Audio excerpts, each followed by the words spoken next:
Let's talk about something we haven't talked about for a while here in the foggy San Francisco. While the rest of the U.S. is boiling under extreme heat, we here in San Francisco are in the 60s, 50s, and 70s. Or the 70s, 60s, and 50 degree reading. We still have air conditioning, and according to the weather experts, we're expected to keep this fog for many years, so this is one of the places we won't be suffering through extreme climate change like the rest of the world is. But let's talk about what's happening with all this heat in the Midwest and our growing areas of the world, and how it's affecting the food that we eat. This is rather serious and should be paid attention to. Food is going extinct. For example, in the 1800s in the U.S., farmers were growing 7,100 varieties of apples. We've lost over 6,800 varieties of apples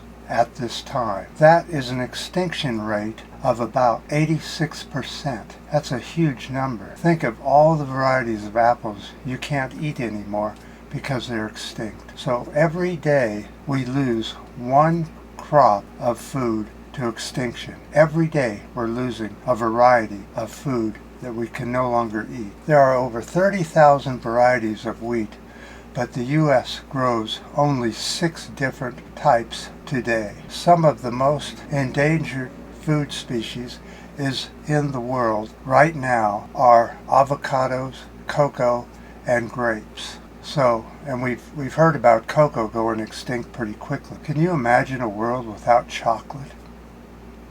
Also, some of the most basic ingredients in the kitchen all over the world, such as potatoes, chickpeas, fish, bananas, and coffee, are also on the way out and headed towards extinction. Climate change is threatening to unleash weather conditions, pests, and diseases that our current crops will struggle with in the very near future.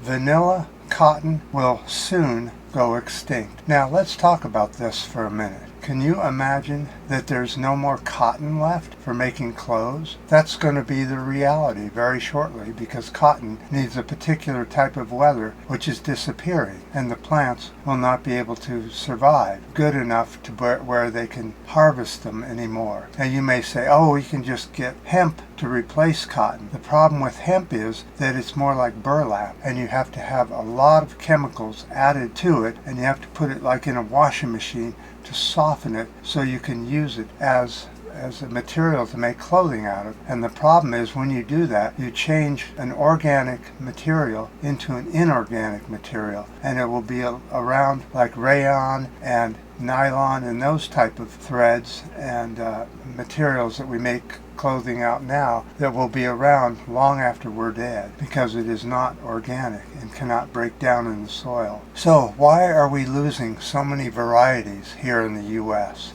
and around the world? Well, greed is one of the main reasons, is because industrial farming does not like any competition. So the less varieties there are, the less competition there is, and the less there are small farms to be in competition with big farmer, big ag. So they keep on destroying more and more varieties to make sure that there's no competition. Now what's the problem with that? Well, the problem is that once we get into super climate change and the varieties we have now can no longer cope, there'll be no varieties to lay back on or to manufacture or eat, because they've all gone extinct because of big agriculture. That's one of the main reasons we're losing varieties today. And as a lot of people notice, when you eat or shop at these big box stores, Walmart, Safeway, Albertsons, all that kind of thing, the food all tastes like cardboard. But when you eat stuff at small grocery stores and organic health food stores, you find that the food still has some taste to it. That's because these stores use varieties that the big agriculture don't want around anymore. They don't want the competition. They don't want you eating food that you like. They want you eating food that's easier to pack and shipped long distances and will last a long time on the shelves. Whereas a lot of the heirloom varieties of tomatoes, apples, corn, that type of thing, they don't last that long on the shelves, and they're kind of hard to process, so they don't want those around. But I'm telling you, if you support your small healthy grocery stores and health food stores, you're helping to save the planet from foods going extinct. And unfortunately, the big agriculture isn't going to change and try and bring these heirloom varieties back. And you notice when these big agriculture companies start growing heirloom foods, they suddenly taste like cardboard, just like all the rest of the food. You notice that Safeway and Albertsons and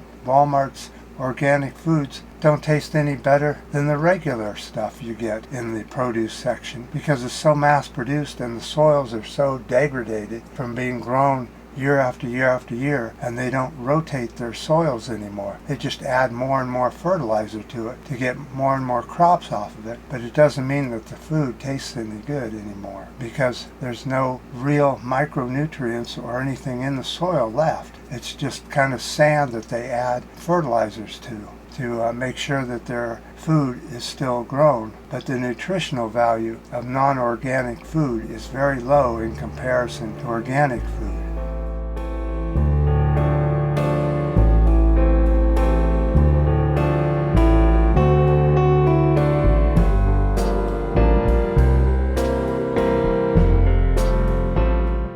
Agriculture will definitely argue against that, but science is science, and science proves that to be the case. So there we have an update on what's happening with our food around the world. Don't expect our food to get any better unless you support the small health food stores and small grocery stores that sell and produce organic and a wide variety of different foods. So I appreciate any comments you guys have on this. Let me know what it's like where you live. Are you having a little trouble with the heat?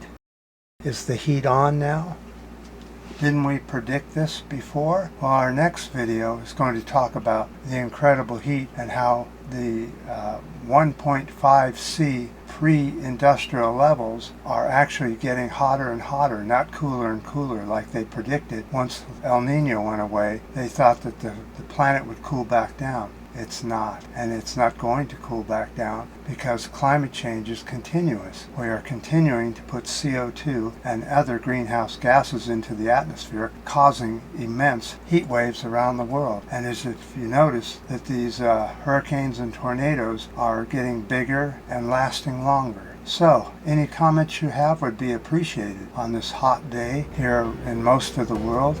I appreciate your ups, your new subscribers. And until next time.